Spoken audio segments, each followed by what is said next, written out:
आपण किल्ल्यांवर जेव्हा जातो भटकंती करायला, तर तिथे बऱ्याच ठिकाणी असा दरवाजा असतो जो आपल्याला बऱ्यापैकी किल्ला वर चढून गेल्याशिवाय कळत नाही.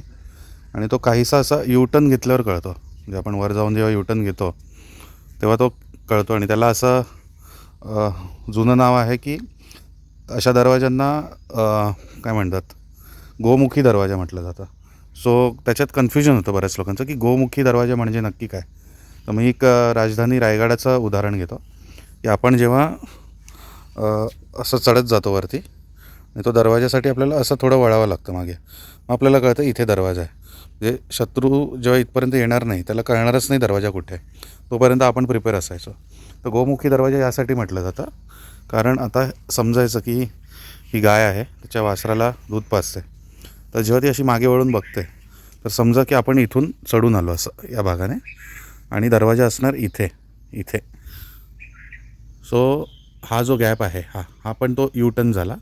जे आपण इथे असू हा दरवाजा दिसणार नाही जोपर्यंत आपण इथे येणार नाही. सो तुम्ही असं पुढे कोणत्या किल्ल्यावर जाल, गडावर जाल, दुर्गावर जाल आणि इथे अशा प्रकारचा दरवाजा असला की तुम्हाला प्रॉपर वर चढून 2 बुरुजांच्या मध्ये तो दरवाजा असतो. जसं रायगडाचा जय विजय बुरुजांच्या मध्ये तो दरवाजा आहे, तर समजायचा तो गोमुखी दरवाजा आहे. त्याचा शेप तसा आहे. गाय वासराला दूध पाजते आणि त्याच्याकडे पाठीमागे वळून बघते. तर मी एक इथे पुतळा आहे, मी याच्यावर एक एक्झाम्पल म्हणून व्हिडिओ बनवतो आहे. सो हा गोमुखी दरवाजा झाला. दरवाजा इथे आणि आपण असं येणार. थँक्यू.